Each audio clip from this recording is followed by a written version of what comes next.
Behind the golden gates of Valdoria Palace, where diamonds sparkle like captured starlight and every whisper echoes through marble halls, a devastating secret was about to shatter the perfect facade of royal life. Princess Elena had always believed that loyalty ran as deep as bloodlines in the royal family, but on the cold morning when she returned from her charity mission abroad, she would discover that sometimes the cruelest betrayals come from those who smile the brightest at your side. What the palace guard revealed in that dimly lit corridor would not only break her heart, but threatened to topple a throne that had stood for 3 centuries. Some secrets are buried so deep that when they surface, they don't just change lives, they rewrite history itself. The morning mist clung to Valdoria Palace like a grey shroud as Princess Elena's black sedan pulled through the ornate iron gates. After 3 months in the drought-stricken villages of Astoria, building wells and distributing medical supplies, she felt the weight of exhaustion in her bones. The charity mission had been grueling but rewarding, and she was eager to reunite with her family and resume her royal duties. As the car rolled up the cobblestone driveway, Elena noticed something different about the palace atmosphere. The usual bustling activity of groundskeepers and staff seemed subdued, almost nervous. Even the guards appeared tense, their eyes darting away when she looked in their direction. She brushed off the feeling, attributing it to her own fatigue and the adjustment of returning to palace life after months in rural communities. Elena stepped out of the sedan, her simple traveling clothes a stark contrast to the opulent surroundings she had grown up in. The palace towered above her, its limestone walls and glittering windows reflecting the weak morning sun. Yet something felt off, like a song played in the wrong key. "Your Highness, welcome back," said Margaret, her lady-in-waiting, approaching with what seemed like forced cheerfulness.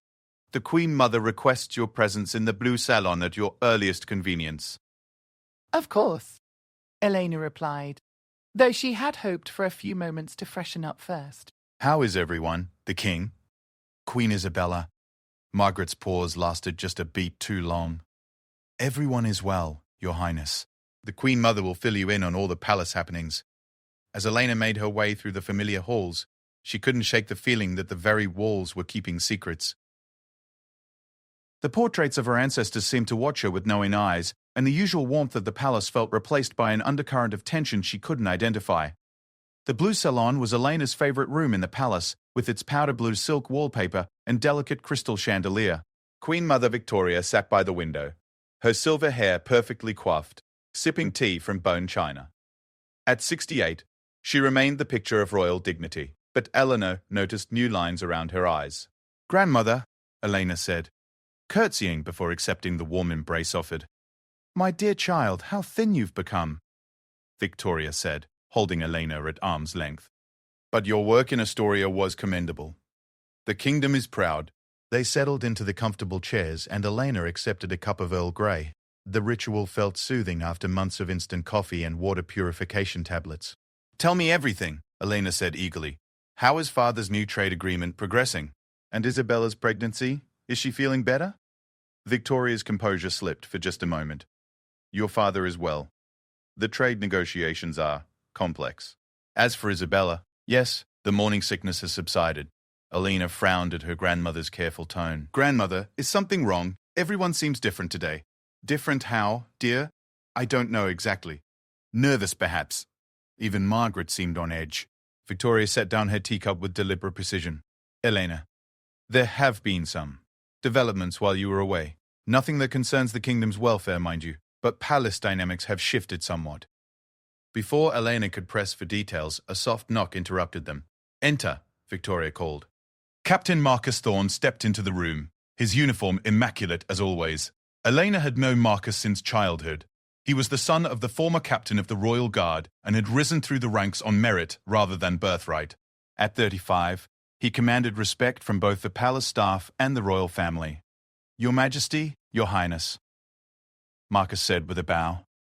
"I wanted to personally welcome Princess Elena home and brief her on any security updates from her absence." Elena noticed something in Marcus's expression, a weight behind his usual professional demeanor. "Thank you, Captain." "I trust there were no significant incidents while I was away." Marcus glanced at Queen Mother Victoria, and Elena caught the subtle communication between them. Her unease deepened. "Nothing that threatened palace security, Your Highness," Marcus replied carefully, "though there have been some personnel changes in your absence.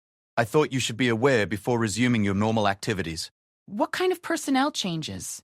Elena asked, looking between Marcus and her grandmother. Perhaps this conversation should wait, Victoria interjected.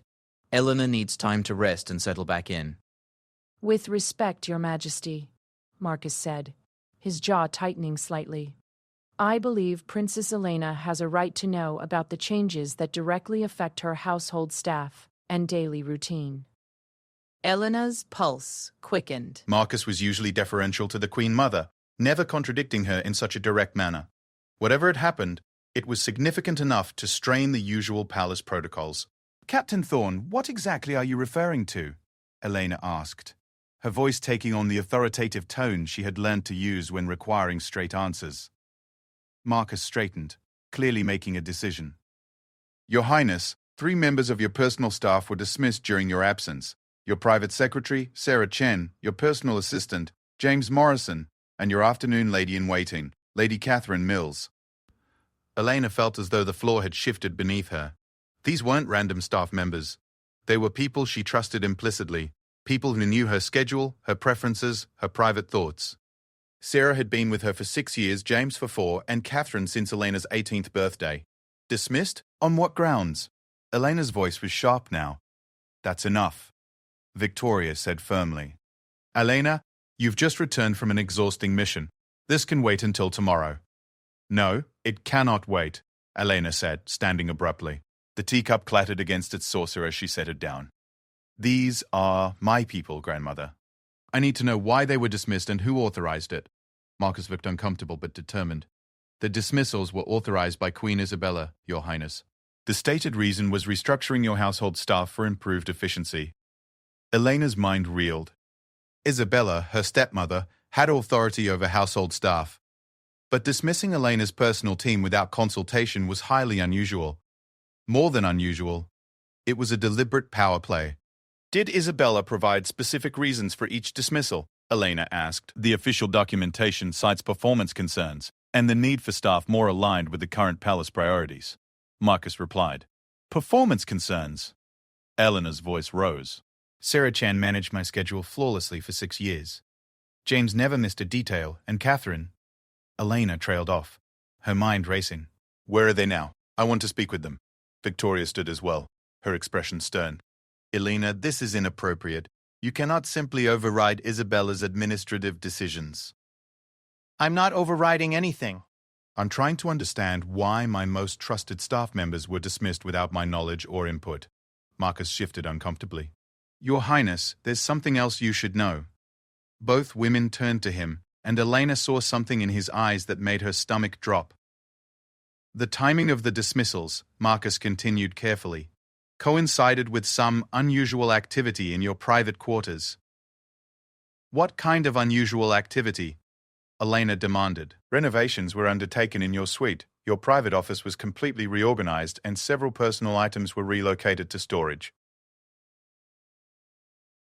Elena felt the blood drain from her face. Her private office contained sensitive correspondence, personal journals, and confidential documents related to her charity work.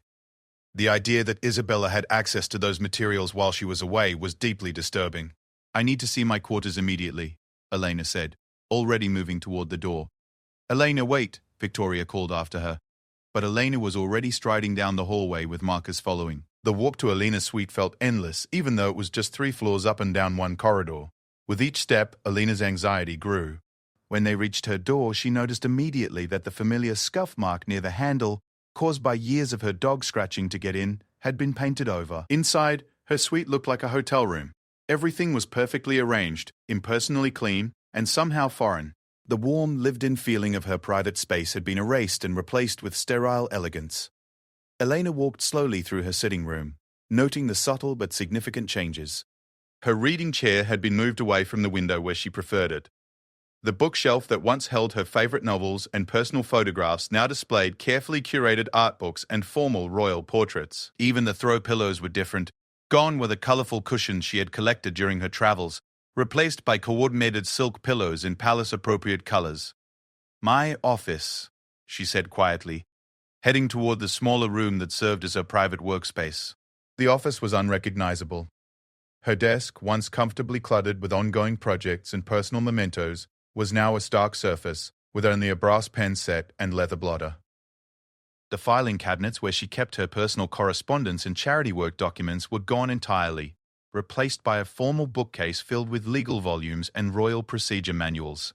Elena sank into her desk chair, which was the only item that remained unchanged. Where are my files? My correspondence? My project notes from the Astoria mission? I was told they were transferred to the Central Palace Archive for safekeeping, Marcus replied, though his tone suggested he didn't entirely believe this explanation. The Central Archive? Elena's voice was barely a whisper. The Central Archive was overseen by the palace secretary, who reported directly to Isabella. Any documents stored there would require Isabella's approval to access. Elena opened the desk drawers systematically, finding them empty except for basic supplies. Gone were her personal address book, her private diary, letters from friends, and photographs of her charity work. It was as if her personal identity had been carefully excised from the space. Captain Thorne, Elena said, turning to face him, I need your honest assessment. What really happened here while I was away? Marcus glanced toward the door, then moved closer, lowering his voice. Your Highness, what I'm about to tell you must remain confidential for now, but you deserve to know the truth. Elena nodded, her heart pounding. The staff dismissals weren't about efficiency or performance. Sarah, James, and Catherine were all terminated because they refused to provide information about your private activities, your correspondence, and your personal relationships. Elena felt the room spin slightly. Information to whom? To Queen Isabella's new private secretary, Amanda Foster. She was asking detailed questions about your daily routines, your private meetings, who you correspond with, and what personal items you keep in your quarters. The pieces were falling into place, creating a picture Elena didn't want to see clearly. They were trying to gather intelligence about my private life. It appears so, Your Highness. When your staff refused to cooperate, they were dismissed on fabricated performance grounds. Elena stood abruptly, pacing to the window that overlooked the palace gardens. Outside, gardeners tended to the rose bushes with the same careful precision they had maintained for generations. The continuity of their work contrasted sharply with the disruption of her own life. Why? She asked, though she was beginning to suspect the answer. Why would Isabella need information about my private affairs? Marcus hesitated, clearly struggling with how much to reveal. Your Highness, there have been rumors circulating in the palace about your future role in the succession. Elena turned sharply. What kind of rumors? Speculation about your eventual marriage prospects, your political alliances, your charitable work's influence on the kingdom's international relationships. Some suggest that your growing popularity with the people and your successful humanitarian work have made certain members of the family concerned about your influence. The truth hit Elena like a physical blow. Isabella, who had married Elena's father 5 years ago and was now pregnant with what would be his second child and potential heir, was apparently viewing Elena as a threat rather than a stepdaughter. Elena had always known that royal families operated on complex political dynamics, but she had believed that within their immediate family, love and loyalty would prevail over political calculation. The realization that Isabella had been systematically gathering information about her private life while she was away helping drought victims felt like a betrayal of the most fundamental kind. Captain Thorne, Elena said slowly. what you're describing sounds like surveillance of a family member. I'm afraid that's an accurate assessment, Your Highness. Elena walked back to her desk and sat down heavily. The chair that had once been her refuge now felt like a prop in someone else's stage play. Everything she had thought she understood about her place in the family and the palace was being rewritten in real time. Is there more? She asked quietly. Marcus nodded grimly. I'm afraid so, Your Highness. But perhaps we should continue this conversation in a more secure location. These rooms may not be as private as they once were. The suggestion that her own quarters might be monitored sent a chill down Elena's spine. She looked around the impersonally perfect space that had once been her sanctuary, wondering what other violations of her privacy had occurred during her absence. Where do you suggest we go? She asked. The old guard tower. It's been unused for decades, and I can guarantee our privacy there. Elena nodded, standing once more. As they prepared to leave, she took one last look around her transformed suite.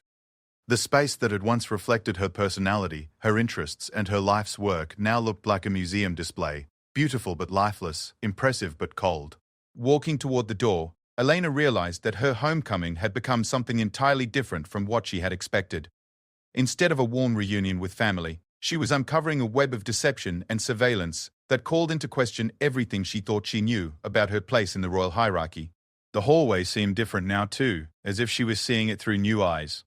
Palace staff who passed them offered polite nods, but Elena wondered how many of them had been instructed to report on her activities, how many conversations had been overheard and relayed, how many of her private moments had been catalogued and analyzed. As they walked toward the old tower, Elena's mind churned with questions about Isabella's motivations and the extent of her surveillance operation. But beneath the questions lay a deeper, more painful realization. The family she had trusted implicitly had been systematically violating that trust, and her 3-month absence had provided the perfect opportunity for them to invade her privacy and reorganize her life according to their own agenda. The worst part was that Elena still didn't know the full scope of what had been done in her name or what other revelations awaited her. She only knew that the Elena who had left for Astoria 3 months ago, trusting, optimistic, and secure in her place within the royal family, was gone forever. The old guard tower stood like a forgotten sentinel at the eastern edge of the palace grounds, its stone walls weathered by centuries of wind and rain. Elena had played here as a child, climbing the spiral staircase and pretending to be a knight defending the realm. Now, 25 years later, she followed Marcus up those same steps, seeking refuge from the very palace that should have been her sanctuary. The circular room at the top was sparse but clean, with narrow windows offering panoramic views of the kingdom beyond. Dust motes danced in the afternoon sunlight streaming through the ancient glass, and Elena could hear birds nesting in the eaves above. It felt like stepping back in time, away from the political machinations that seemed to have infected every corner of the modern palace. Marcus checked each window carefully before settling into one of the simple wooden chairs that remained from the tower's active days. Elena took the chair opposite him, grateful for the privacy and the distance from whatever listening devices might have been installed in her compromised quarters.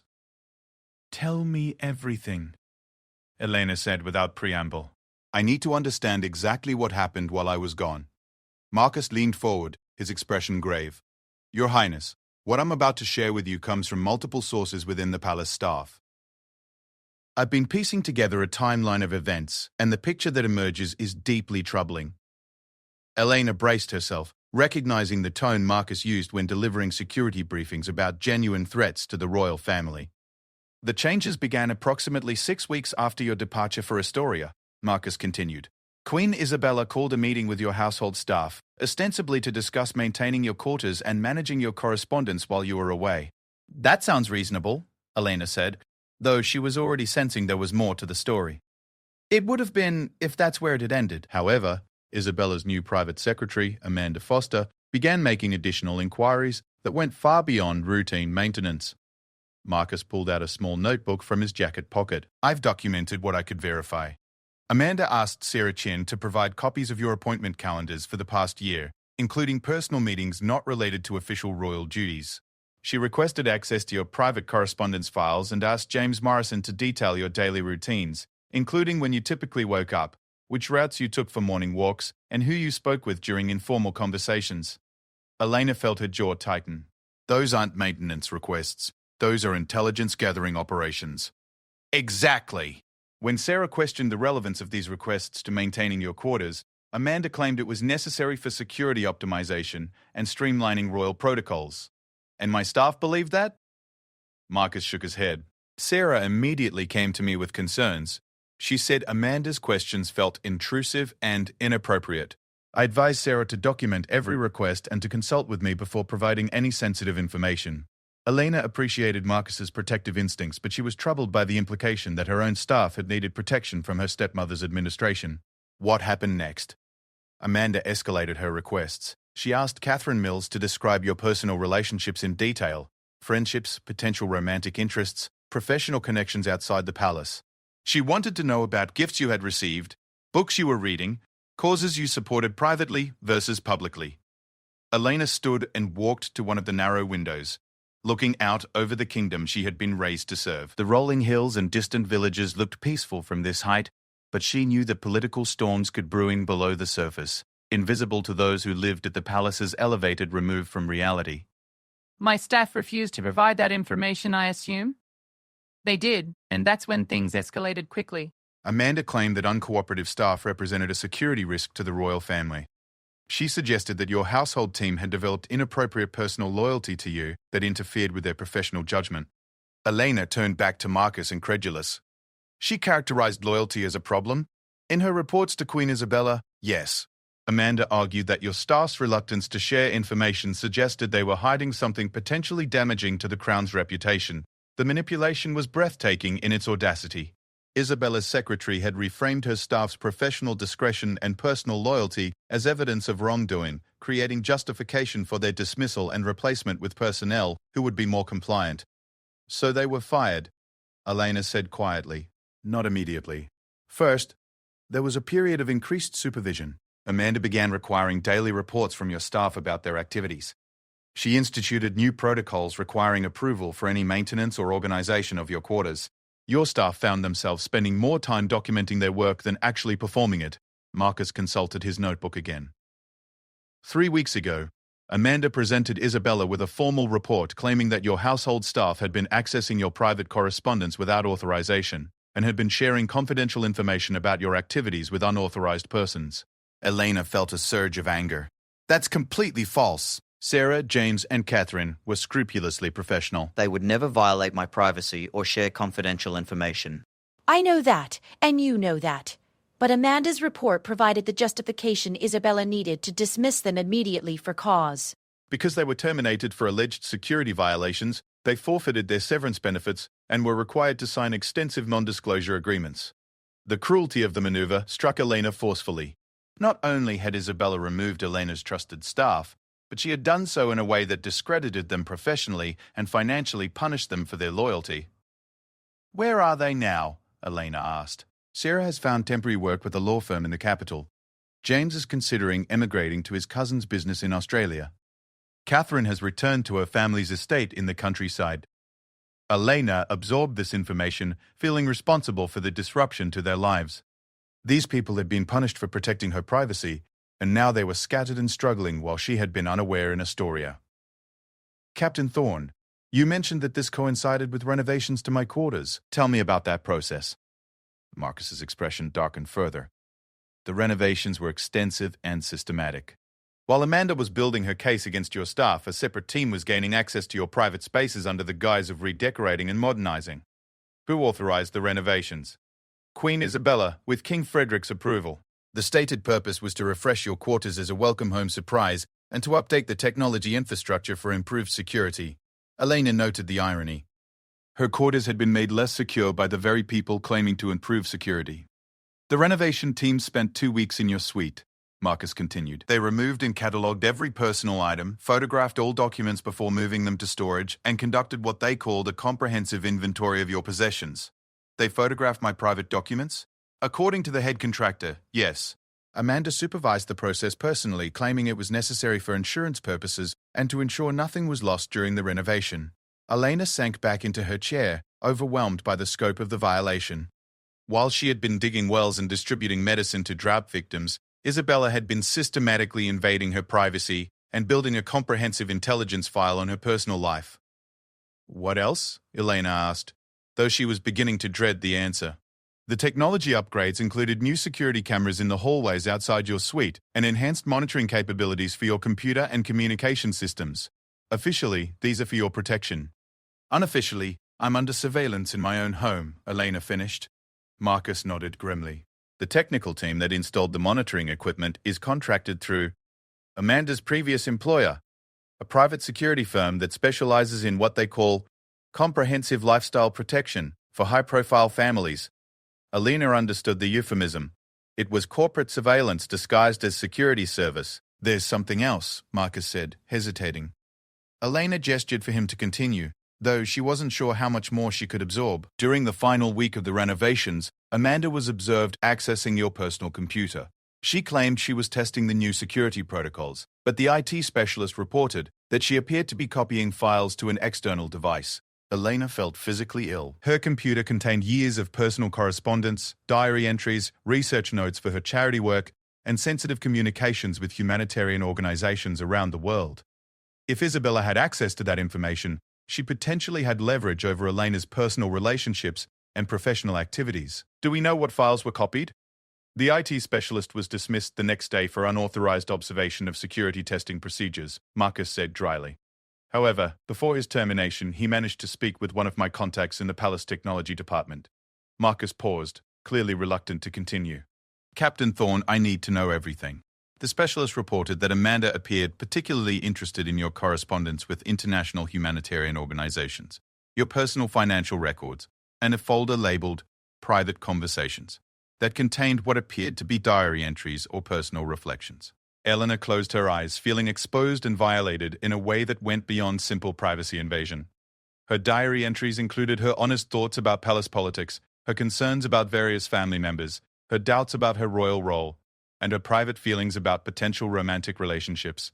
If Isabella had read those entries, she possessed Elena's most vulnerable and honest thoughts. There's more, Marcus said quietly. Elena opened her eyes, steeling herself. Amanda made copies of your personal address book and contact information for friends and professional colleagues outside the palace. She also copied photographs from your personal collection, including images from your charity work and private social gatherings. The implications were staggering. Isabella now had the ability to contact Elena's friends and colleagues, potentially under false pretenses. She had access to information that could be used to manipulate or embarrass Elena's humanitarian work. Most disturbing, she had intimate knowledge of Elena's private thoughts and feelings that could be weaponized in ways Elena couldn't even anticipate. Captain Thorne, Elena said slowly, what you're describing isn't just privacy violation. It's systematic intelligence gathering that could be used for blackmail or manipulation. That's my assessment as well, Your Highness. Elena stood again and began pacing the small room, her mind racing through the implications. Why? What does Isabella gain from this level of surveillance? I'm not a political threat to her. I'm not competing for the throne. I've always been supportive of her marriage to my father. Marcus watched her pace, clearly weighing his words carefully. Your Highness, I believe the answer to that question leads to the most disturbing part of what I've discovered. Elena stopped pacing and faced him directly. Tell me. During your absence, there were several high-level meetings between Queen Isabella, Amanda Foster, and a gentleman named Robert Ashford. Ashford is a political consultant who specializes in what he calls royal family reputation management. Elena frowned. I've never heard of him. Neither had I until I began investigating. Ashford's firm works with prominent families to control their public narratives, manage potential scandals, and shape succession dynamics. The phrase succession dynamics sent a chill through Elena. What does that mean specifically? Ashford's specialty is helping families navigate complex inheritance and power transition situations. He's worked with several European royal houses to manage what he calls competitive family dynamics that could threaten stable succession. Elena felt the floor shifting beneath her again. Isabella sees me as competition for her child's inheritance. It appears so. According to palace staff who overheard portions of these meetings, Ashford was consulted about managing your public profile and influence to ensure that your growing popularity doesn't overshadow or complicate the succession when Isabella's child is born. Elena sank back into her chair, finally understanding the full scope of what was happening. She's not just gathering intelligence about my private life. She's building a case to marginalize my role in the royal family. That's my conclusion as well. The surveillance, the staff dismissals, the documentation of your private activities, it all suggests preparation for some kind of future action against your position or reputation. Elena stared out the window at the peaceful countryside, trying to process the magnitude of the betrayal. She had left for Astoria believing she was serving her kingdom's humanitarian values while supported by a loving family. She had returned to discover that her stepmother had spent 3 months systematically undermining her privacy, her staff, and potentially her future role in the monarchy. Captain Thorne, do you believe my father knows about this? Marcus hesitated, and Elena could see him struggling with the implications of his answer. I don't have definitive evidence either way, Your Highness. King Frederick approved the renovations and the staff changes, that those could have been presented to him as routine administrative matters. However, during your absence, your father's schedule included several private meetings with Ashford. The meetings weren't documented in the official royal calendar, but palace staff observed them occurring. Elena felt something inside her crumble. The possibility that her father was complicit in Isabella's surveillance operation was almost too painful to consider. Frederick had raised her after her mother's death, had encouraged her humanitarian work, had always supported her independence and her role in the royal family. The thought that he might have authorized or approved spying on his own daughter was devastating. What do I do with this information? Elena asked quietly. Marcus leaned forward, his expression intense. Your Highness, you need to understand that you're not just dealing with family drama. If my assessment is correct, you're facing a coordinated effort to compromise your position within the royal family. This requires a strategic response. Elena looked at this man who had protected her since childhood, who had just risked his own career to inform her of threats from within her own family. The irony wasn't lost on her that the most trustworthy person in her orbit was someone bound to her by professional duty rather than blood or marriage. What kind of strategic response? First, you need to secure your remaining privacy and communications. Assume that your quarters, your computer, and possibly your phone are being monitored. Second, you need to rebuild a trusted support network to replace the staff who were removed. Third, you need to document everything we've discussed and gather additional evidence about the scope of the surveillance.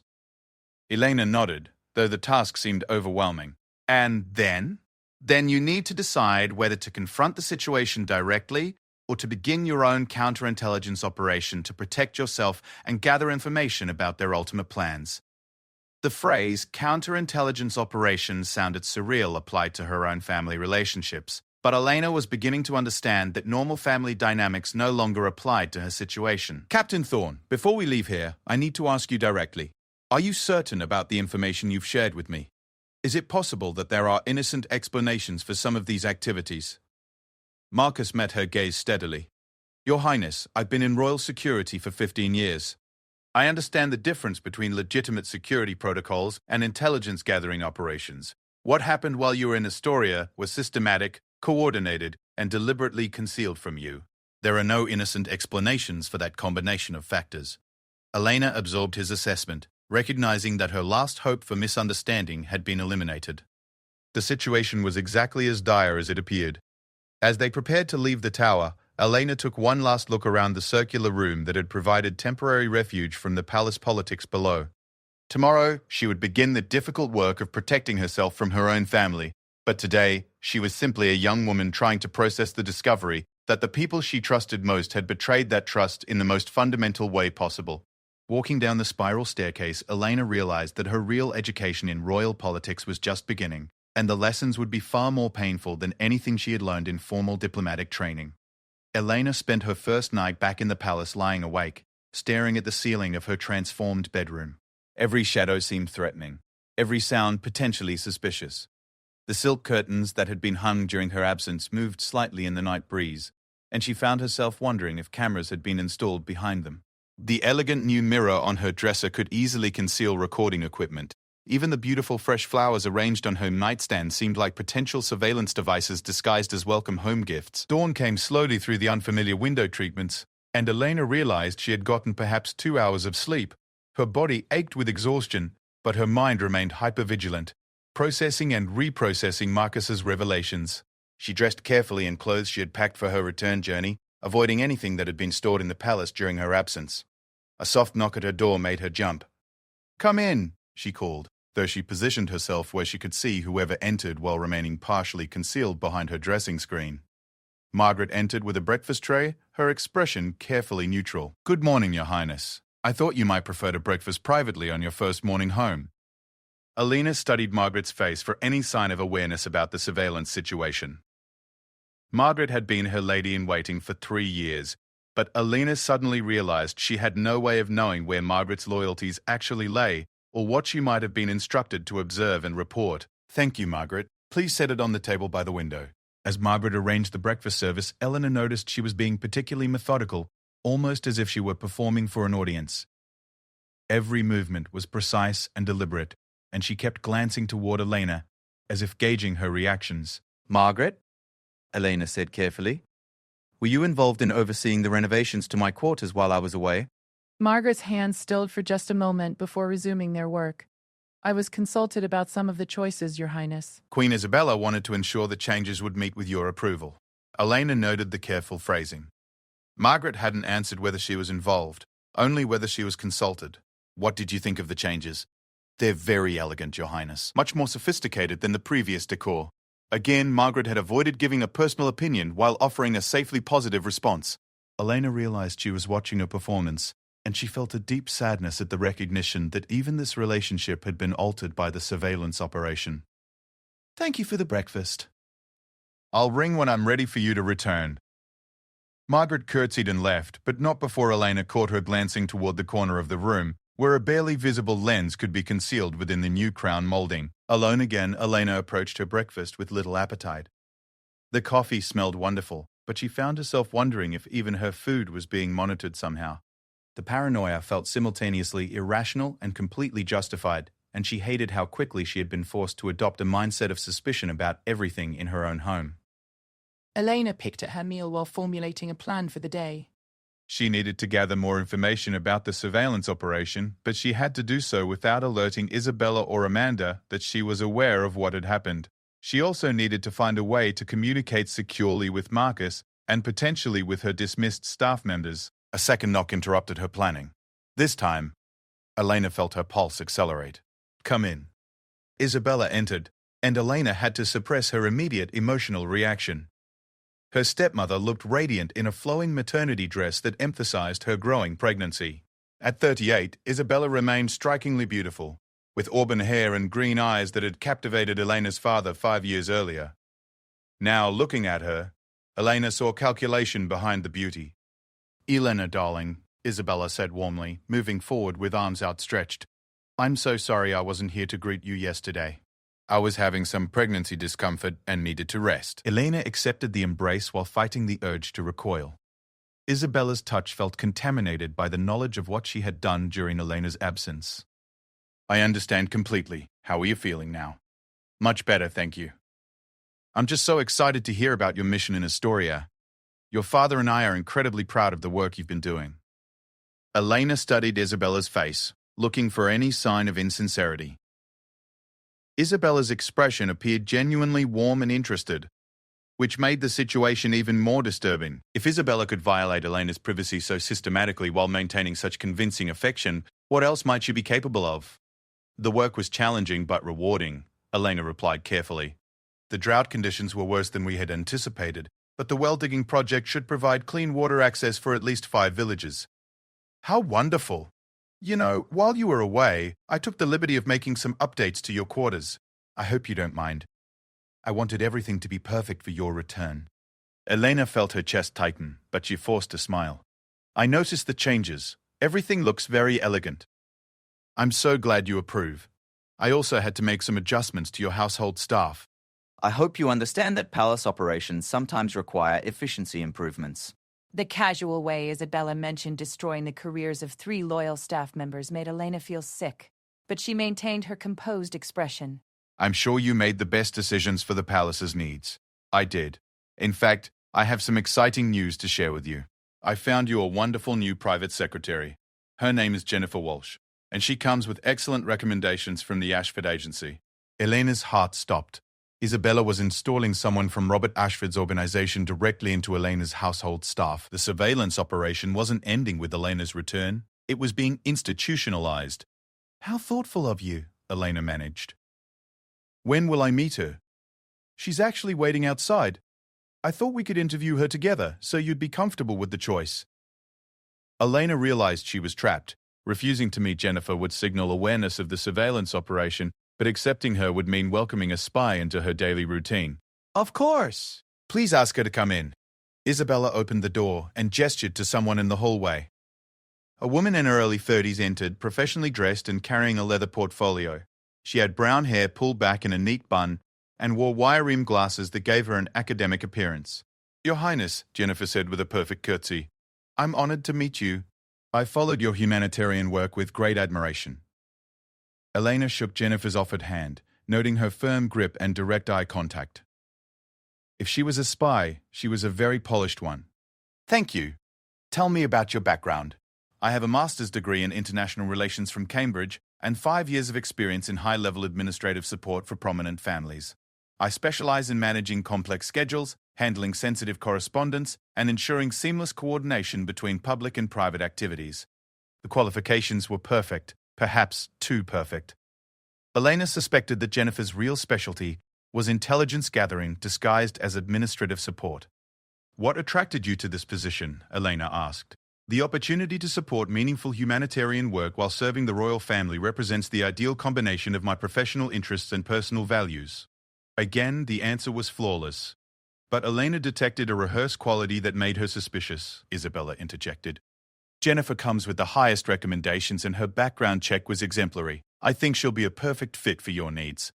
Elena realized she had no choice but to accept Jennifer, at least initially. Rejecting Isabella's candidate without cause would create suspicion, and Elena needed time to develop a strategy for dealing with the surveillance situation. Jennifer, I'd like you to start by familiarizing yourself with my upcoming schedule and the ongoing projects from my Astoria mission. We can discuss your specific responsibilities as we work together. Of course, Your Highness. I've already reviewed your calendar for the coming weeks, and I have some suggestions for optimizing your time management.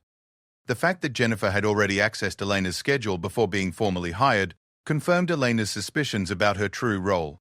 Isabella smiled brightly. Wonderful. I'll leave you two to get acquainted. Elena, don't forget that we have a family dinner tonight to celebrate your return. Your father is very much looking forward to hearing about your work. After Isabella left, Elena found herself alone with Jennifer Walsh, wondering how to navigate a relationship with someone she was certain was spying on her. Jennifer, I prefer to work with people who are completely honest with me about their loyalties and objectives. Is there anything about your position here that I should understand beyond the standard administrative responsibilities? Jennifer's expression didn't change, but Elena caught a flicker of something. Surprise, perhaps, or calculation.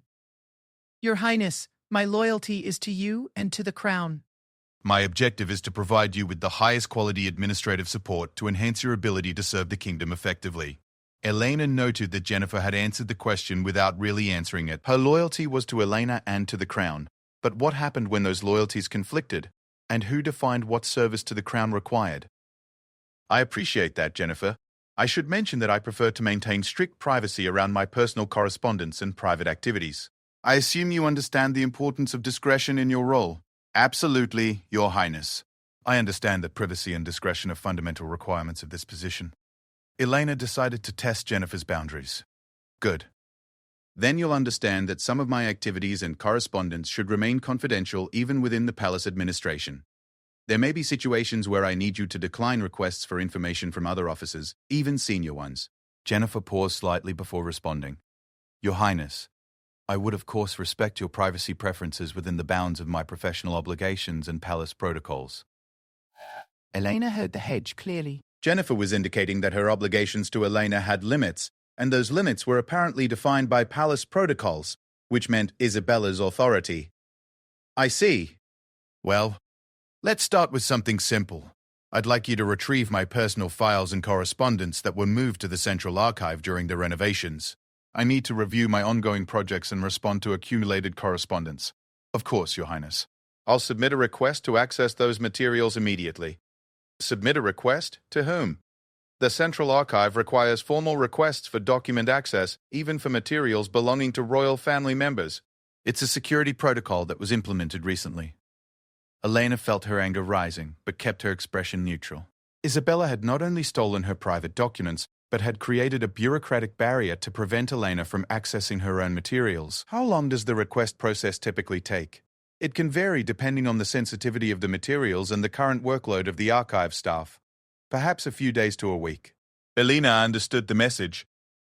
Her private correspondence and documents would be returned to her only after they had been thoroughly reviewed and copied by Isabella's people.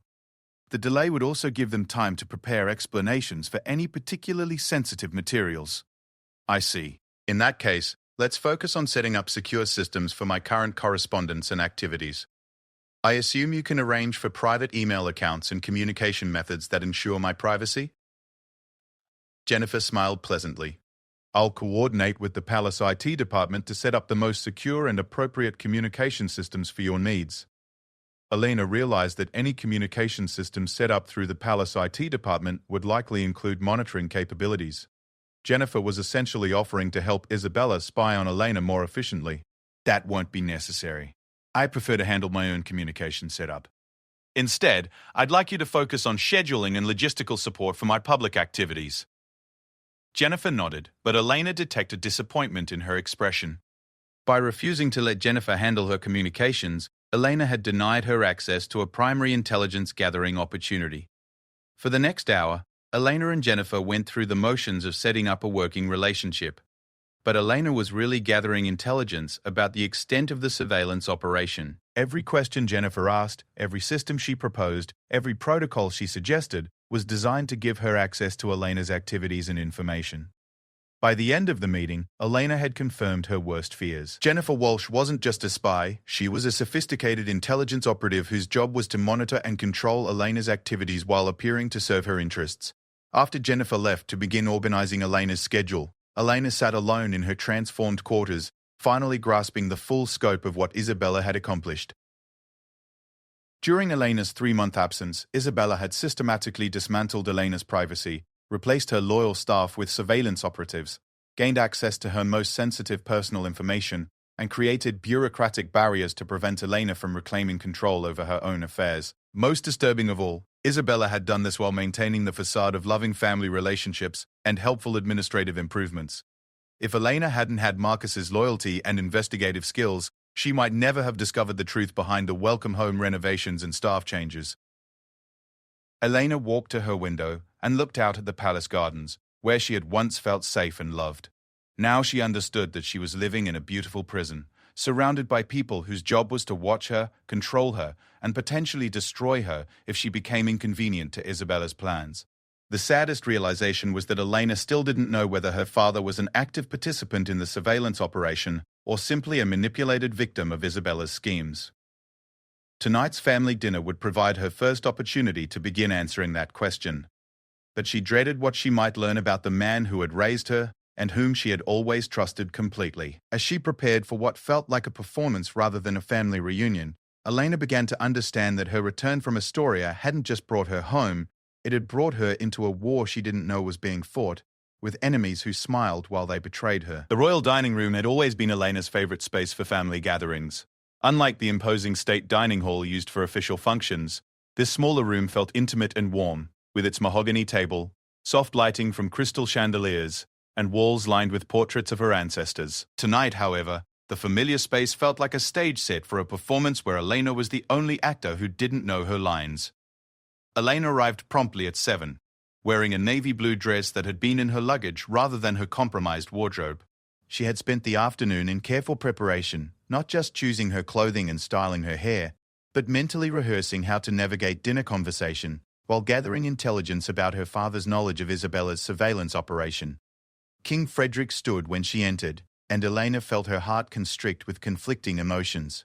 At 58, he remained a commanding presence, tall and distinguished, with graying temples that made him look even more regal than in his youth. His face lit up with genuine warmth when he saw her, and he moved quickly to embrace her. "My dear daughter," he said, holding her tightly. "I've missed you more than you can imagine." Elena returned the embrace, breathing in his familiar cologne and fighting back tears. This was the man who had read her bedtime stories, taught her to ride horses, supported her through the awkward teenage years when she struggled with her royal identity. Either he was unaware of what Isabella had done, or he was a far better actor than she had ever realized. "I missed you too, Papa," she whispered, using her childhood name for him. Isabella rose from her chair with some effort, her pregnancy now prominently visible. She wore a flowing emerald dress that complemented her auburn hair, and her smile appeared genuinely delighted. "Elena, you look wonderful. The work in Astoria has given you such a healthy glow." Elena accepted Isabella's kiss on both cheeks, noting how natural and affectionate Isabella appeared. If she hadn't learned about the surveillance operation, Elena would never have suspected anything was amiss. They settled around the table, with Elena in her usual seat across from Isabella and next to her father. The formal place settings included the good china and silver, suggesting this was meant to be a celebration rather than a casual family meal. Before we begin, Frederick said, raising his wine glass, I want to toast Elena's return and her extraordinary work in Astoria. The reports we received about the well-digging project and medical aid distribution made me incredibly proud. You embody the best values of our kingdom. Eleanor clinked glasses with her father and stepmother, but she found herself analyzing Frederick's words for any hidden meaning.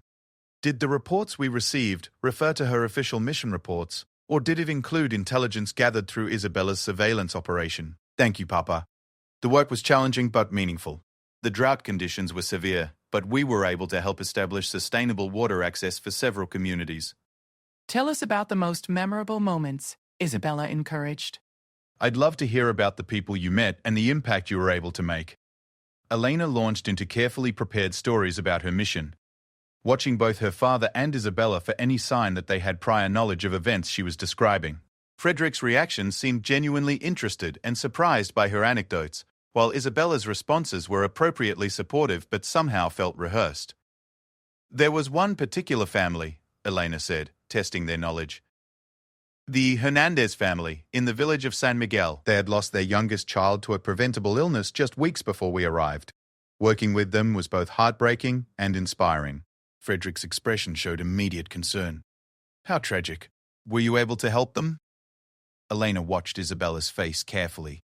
If she had read Elena's private diary entries, she would know that the Hernandez family's story was fictional. Elena was testing whether Isabella had access to her personal reflections about the mission.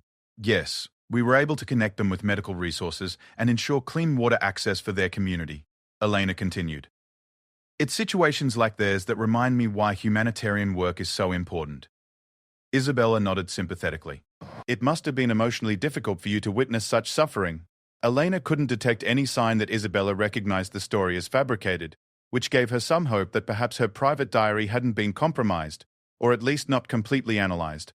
It was challenging, Elena agreed, but it also reinforced my commitment to this type of work. In fact, I'm hoping to expand our international humanitarian efforts. Frederick leaned forward with interest. What kind of expansion are you considering? I've been discussing potential partnerships with several international relief organizations. There are opportunities to leverage our kingdom's resources and reputation to make a much larger impact. Elena was again testing their knowledge. These partnership discussions had occurred through private communications that should have been accessible only through her personal email and correspondence files. Isabella's expression remained pleasantly interested, but Elena caught a slight tension around her eyes. That sounds wonderful.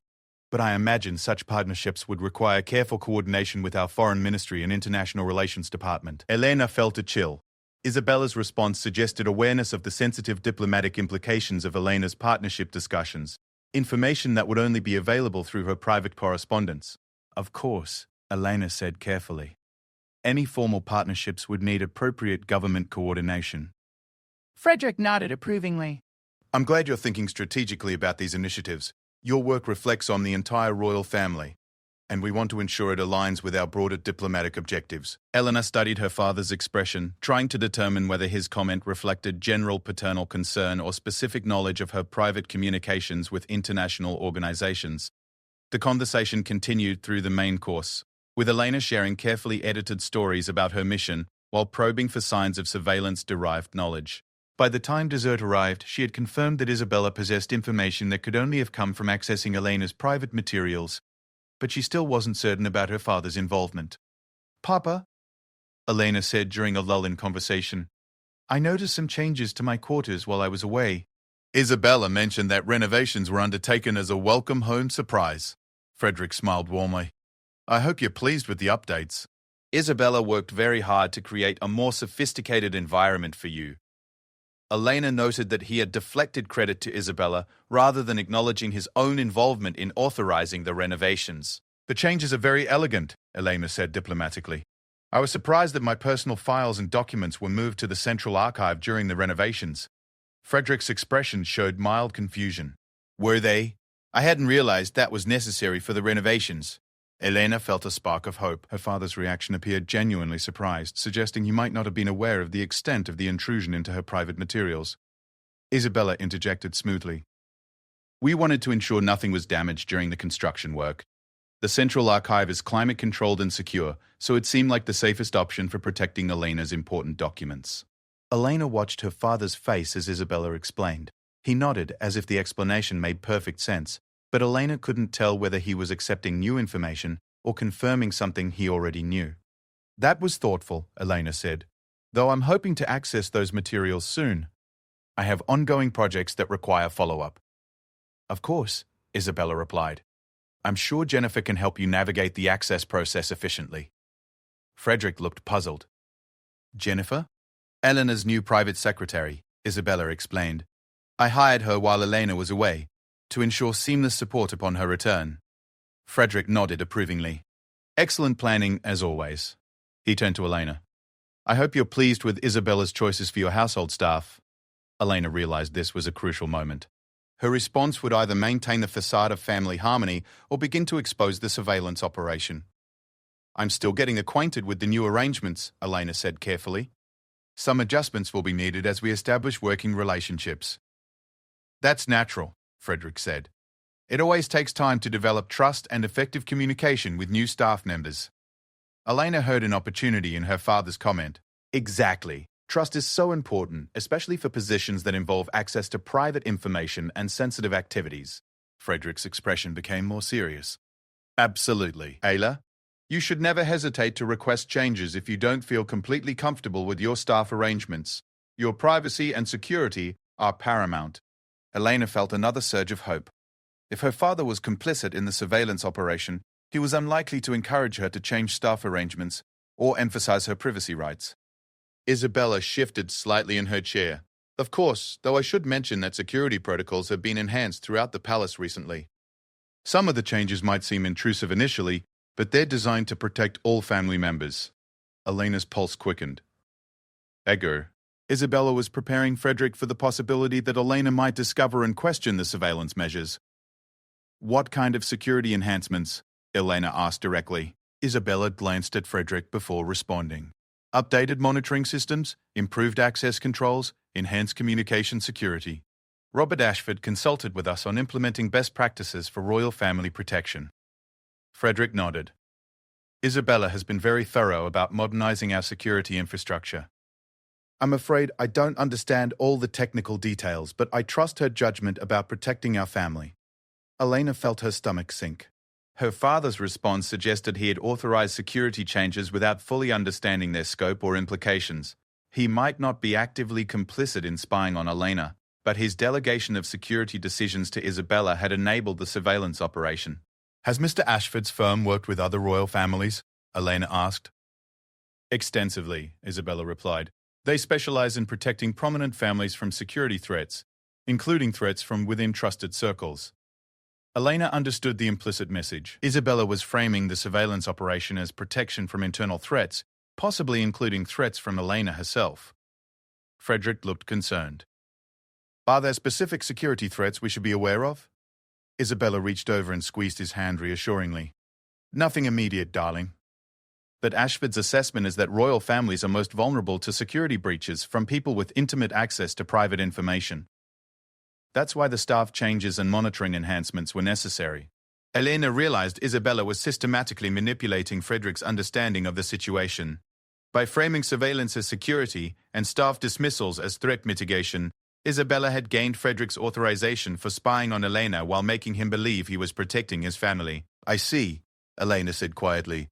"And these security measures apply to all family members?" Isabella smiled. "They're tailored to each person's specific risk profile and activities. Your international travel and humanitarian work create unique security considerations." Elena felt trapped. Isabella had essentially admitted that Elena was under targeted surveillance, but had framed it as protection rather than control. Any objection Elena raised would seem ungrateful and potentially suspicious. Frederick reached over and patted Elena's hand. "I know it might feel restrictive, but we worry about you when you're traveling to unstable regions and working with unfamiliar organizations. If enhanced security measures help keep you safe, they're worth whatever inconvenience they cause." Elena looked at her father's concerned face and realized the full genius of Isabella's manipulation. Frederick genuinely believed he was protecting Elena, not violating her privacy. Isabella had weaponized his paternal love to justify systematic surveillance. "I understand your concern, Papa," Elena said softly. "I just hope that security measures don't interfere with my ability to do effective humanitarian work." "They shouldn't," Isabella assured her. "In fact, better security should enable you to be more ambitious with your projects, because we'll have better situational awareness about potential risks." Elena heard the real message behind Isabella's words. The surveillance operation would continue and potentially expand, justified as support for Elena's humanitarian work, while actually monitoring and controlling her activities. As dinner concluded, Elena felt emotionally exhausted from the constant vigilance required to navigate the conversation. She had confirmed that Isabella possessed information from her private communications, that Frederick was unaware of the surveillance's true scope, and that Isabella had successfully manipulated both Frederick and palace security protocols to institutionalize spying on Elena. "I should probably retire early," Elena said as they finished dessert. The adjustment back to palace life is more tiring than I expected. Frederick stood and embraced her warmly. Get some rest, darling. We'll have plenty of time to catch up properly over the coming weeks. Isabella also rose, moving carefully due to her pregnancy. Sleep well, Elena. Tomorrow we can discuss your upcoming schedule and how to integrate your mission follow-up work with your regular royal duties. As Elena walked back to her quarters, she reflected on the evening's revelations.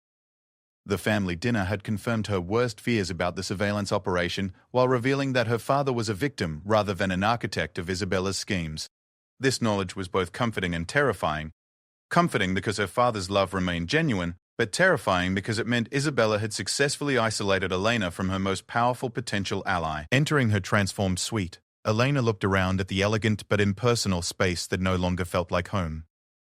Tomorrow she would need to begin the complex work of protecting herself from a surveillance operation that her own father had unknowingly authorized, conducted by a stepmother who smiled while systematically undermining Elena's privacy and independence.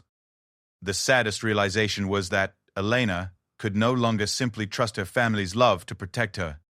Isabella had proven that love could be manipulated and weaponized, and that even the most well-intentioned family members could become unwitting accomplices to betrayal. Elena was truly alone in a way she had never experienced before, surrounded by people who cared about her but couldn't protect her from threats they didn't even recognize. As she prepared for another sleepless night in her monitored quarters, Elena began to understand that her real battle wasn't just with Isabella's surveillance operation, it was with the fundamental nature of royal family dynamics, where love and loyalty were always secondary to power and succession. Her humanitarian work in Astoria had been motivated by a desire to serve others, but now she would need to fight simply to preserve her own autonomy and dignity within her own family. 3 weeks after the family dinner, Elena had fallen into a carefully orchestrated routine of resistance disguised as compliance. Each morning she met with Jennifer Walsh to review her schedule, providing just enough cooperation to avoid suspicion, while quietly documenting every question Jennifer asked and every piece of information she seemed particularly interested in gathering. Elena had also begun developing a network of loyal palace staff who were disturbed by the recent changes in palace operations and were willing to share information about Isabella's activities. The breakthrough came from an unexpected source. Mrs. Catherine Moore, the palace head housekeeper for over 30 years, approached Elena during her morning walk in the gardens. Catherine was a fixture in the palace, someone who had helped raise Elena, and who commanded respect from staff members throughout the complex. Your Highness, Catherine said, glancing around to ensure they weren't being observed, might I have a private word? Elena immediately sensed the urgency in Catherine's request. Of course. Shall we sit by the fountain? They settled on a stone bench beside the ornate fountain that had been Elena's favorite childhood retreat. The sound of flowing water would help mask their conversation from any potential surveillance devices. How was the zoo? Your Highness, I've served this palace for 3 decades, and I've never seen anything like what's been happening since your return from Astoria. Catherine began without preamble. Elena felt her pulse quicken. What do you mean? The new protocols, the security changes, the way staff members are being questioned about family activities, it's not normal, and it's not right. Elena leaned forward, recognizing that Catherine might be her key to understanding the full scope of Isabella's operation. Tell me what you've observed. Catherine glanced around again before continuing. Last week, I was approached by that Jennifer Walsh woman. She wanted me to provide detailed reports about your daily activities, your visitors, your moods, even what you eat and when you sleep. Elena felt her anger flare, but she kept her voice level. What did you tell her? I told her that reporting on family members' private activities wasn't part of my job description. She suggested it was a security requirement and that my cooperation was necessary for the safety of the royal family. Elena appreciated Catherine's loyalty, but she worried about potential retaliation against the older woman. How did you respond to that? I told her I would need written authorization from His Majesty before I could provide such reports. She said she would arrange that. Elena's blood ran cold. If Isabella could manipulate Frederick into authorizing surveillance reports from household staff, Elena's privacy would be completely eliminated. Mrs. Tennant. Moore, has anyone else been approached with similar requests? Several of us, Your Highness.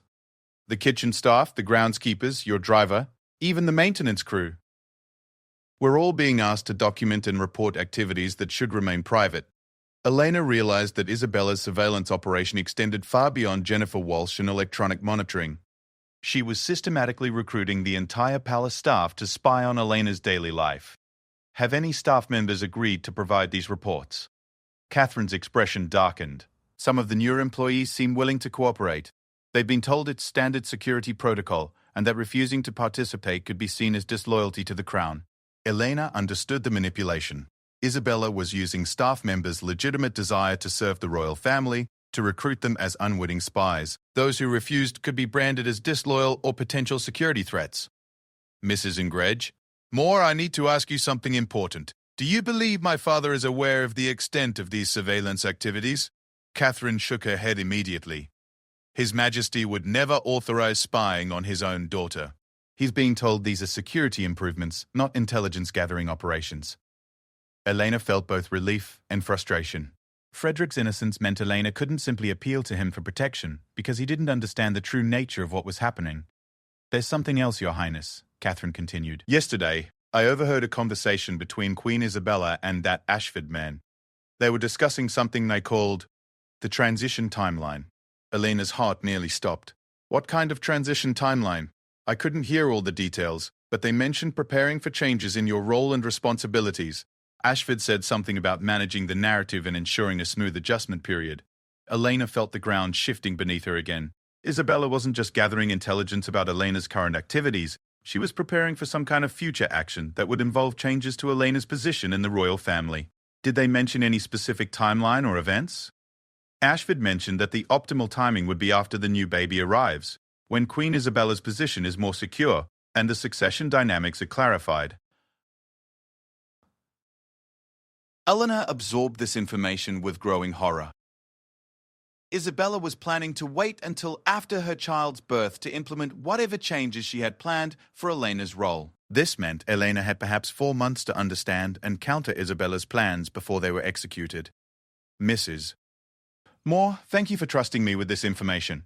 I need you to continue being cautious about what information you share with Jennifer or anyone else requesting reports about my activities. Of course, Your Highness. But I should warn you, some of the staff are genuinely confused about their loyalties. They want to serve the royal family properly, but they're receiving conflicting messages about what that means. Elena understood the dilemma. Palace staff had always served the royal family as a unit, but now they were being forced to choose between different family members' interests. After Catherine left, Elena remained by the fountain, trying to process the implications of what she had learned. Isabella's surveillance operation was more extensive than she had realized, and it was building towards some kind of action that would change Elena's role in the royal family. The timeline suggested that Isabella was planning to wait until her child's birth provided her with additional leverage before implementing her plans. Elena realized she needed help beyond what Marcus and the loyal staff members could provide. She needed someone with expertise in royal politics and succession dynamics who could help her understand Isabella's likely strategies and develop effective countermeasures. That afternoon, Elena made a decision that would have been unthinkable a month earlier. Using a secure phone line she had secretly installed in the old tower, she contacted Professor Margaret Thornfield, her former constitutional law professor and an expert in European royal succession law. Margaret had been Elena's mentor during her university years and had always encouraged Elena to think critically about the political dimensions of royal life. "Elena," Margaret said warmly when she recognized the voice. "What a pleasant surprise. How was your mission to Astoria?" "The mission was successful, but I'm calling about a different matter. Margaret, I need your help with a sensitive situation involving royal family dynamics and succession law." Margaret's tone immediately became more serious. "Of course. What's the situation?" Elena provided a careful summary of the surveillance operation and Isabella's apparent plans without revealing specific details that could be used against loyal staff members if the conversation was somehow intercepted. "Elena," Margaret said after listening to the full account, "what you're describing sounds like a systematic effort to marginalize your position in the succession and potentially create justification for reducing your role in the royal family. That's what I'm afraid of." "What kind of justification could Isabella be building?" "There are several possibilities. If she has access to your private communications and activities, she could be looking for evidence of inappropriate relationships, political activities that conflict with royal neutrality, financial irregularities, or security breaches that could be used to question your fitness for royal duties." Elena felt sick as she considered these possibilities. Her humanitarian work involved political discussions about international aid. Her personal relationships included friendships with people from various political backgrounds, and her financial activities included donations to causes that could be characterized as politically motivated. Even if no such evidence exists, Margaret continued, sufficient surveillance and documentation can create the appearance of impropriety by taking activities out of context or misrepresenting intentions. Eleanor understood. Isabella didn't need Elena to actually do anything wrong. She just needed to create documentation that could be interpreted as evidence of wrongdoing when viewed through the appropriate lens. Margaret, what are my options for protecting myself? You need to document the surveillance operation itself, gather evidence of its systematic and unauthorized nature, and prepare to present this information to someone with authority to intervene. The problem is that my father has unknowingly authorized much of this as security improvements. He doesn't understand the true nature of what Isabella is doing. Then you need to make him understand, but you'll need compelling evidence. Royal family dynamics are complex, and accusations between family members are often dismissed as personal conflicts unless they're supported by substantial proof. Elena realized the challenge she faced. To protect herself from Isabella's surveillance operation, she would need to conduct her own intelligence-gathering operation against her stepmother. The irony wasn't lost on her that defending her privacy would require violating Isabella's. Margaret, there's something else. Isabella is working with a consultant named Robert Ashford, who specializes in royal family reputation management. Have you heard of him? Margaret was quiet for a moment. Eleanor. Robert Ashford has a reputation in royal circles, but not a good one. He's known for helping royal families manage succession crises and scandal containment, often through very aggressive tactics. Elena felt her stomach drop. What kind of aggressive tactics? Ashford's firm has been linked to several European royal family controversies where family members were marginalized or discredited through carefully orchestrated campaigns. There were rumors about systematic character assassination, manufactured scandals, and manipulation of succession dynamics. Elena realized she was facing a professional operation run by someone with experience destroying royal family members who became inconvenient to succession plans. Margaret, I need to know. Legally, what would Isabella need to justify removing me from the succession or significantly reducing my royal role? She would need evidence of behavior that makes you unfit for royal duties. This could include criminal activity, serious breaches of royal protocol, activities that compromise the monarchy's political neutrality, or personal conduct that damages the crown's reputation. Elena began to understand Isabella's strategy. The surveillance operation was designed to gather information that could be used to construct a case for Elena's unfitness, regardless of whether Elena had actually done anything wrong. The timing you mentioned is also significant, Margaret added. After Isabella's child is born, the